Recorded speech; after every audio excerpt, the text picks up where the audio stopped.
बहुत समय पहले की बात है। एक बुढ़िया के 7 पुत्र थे।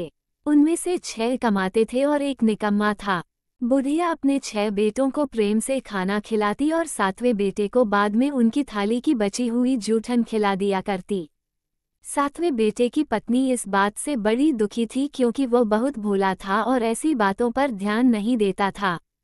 एक दिन बहू ने जूठा खिलाने की बात अपने पति से कही। पति ने सिरदर्द का बहाना कर रसोई में लेटकर स्वयं सच्चाई देख ली। उसने उसी क्षण दूसरे राज्य जाने का निश्चय किया। जब वह जाने लगा तो पत्नी ने उसकी निशानी मांगी। पत्नी को अंगूठी देकर वह चल पड़ा। दूसरे राज्य पहुंचते ही उसे एक सेठ की दुकान पर काम मिल गया और जल्दी ही उसने मेहनत से अपनी जगह बना ली। संतोषी माता के मंदिर में जाकर संकल्प लिया। इधर बेटे के घर से चले जाने पर सास ससुर बहू पर अत्याचार करने लगे।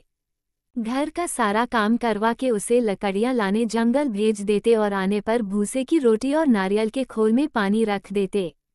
इस तरह अपार कष्ट में बहू के दिन कट रहे थे। एक दिन लकड़ियां लाते समय रास्ते में उसने कुछ महिलाओं को संतोषी माता की पूजा करते देखा और पूजा विधि पूछी।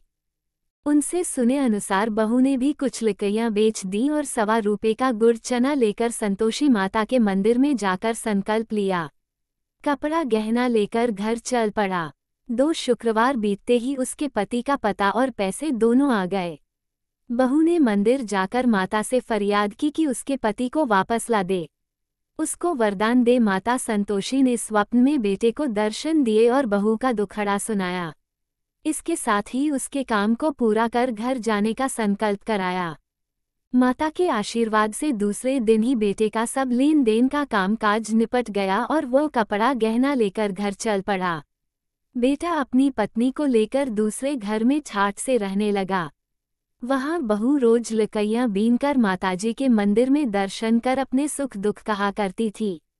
एक दिन माता ने उसे ज्ञान दिया कि आज तेरा पति लौटने वाला है, तू नदी किनारे थोड़ी लकड़ियां रख दे और देर से घर जाकर आंगन से ही आवाज लगाना कि सासू मां लकड़ियां ले लो और भूसे की रोटी दे दो, नारियल के खोल में पानी दे दो। बहू ने ऐसा ही किया। उसने नदी किनारे जो लकड़ियां रखीं, उसे देख बेटे को भूख लगी और वह रोटी बना खाकर घर चला। घर पर मां द्वारा भोजन का पूछने पर उसने मना कर दिया और अपनी पत्नी के बारे में पूछा। तभी बहू आकर आवाज लगाकर भूसे की रोटी और नारियल के खोल में पानी मांगने लगी। बेटे के सामने सास झूठ बोलने लगी कि रोज 4 बार खाती है, आज तुझे देखकर नाटक कर रही है। ये सारा दृश्य देख बेटा अपनी पत्नी को लेकर दूसरे घर में ठाठ से रहने लगा। शुक्रवार आने पर पत्नी ने उद्यापन की इच्छा जताई और पति की आज्ञा पाकर अपने जेठ के लड़कों को निमंत्रण दे आई। जेठानी को पता था कि शुक्रवार के व्रत में खट्टा खाने की मनाही है। उसने अपने बच्चों को सिखाकर भेजा कि खटाई जरूर मांगना। बच्चों ने भरपेट खीर खाए और फिर खटाई की रट लगाकर बैठ गए। न देने पर चाची से रुपए मांगे और इमली खरीद कर खा ली। इससे संतोषी माता नाराज हो गई और बहू के पति को राजा के सैनिक पकड़कर ले गए। बहू ने मंदिर जाकर माफी मांगी और वापस उद्यापन का संकल्प लिया। इसके साथ ही उसका पति राजा के यहाँ से छूटकर घर आ गया।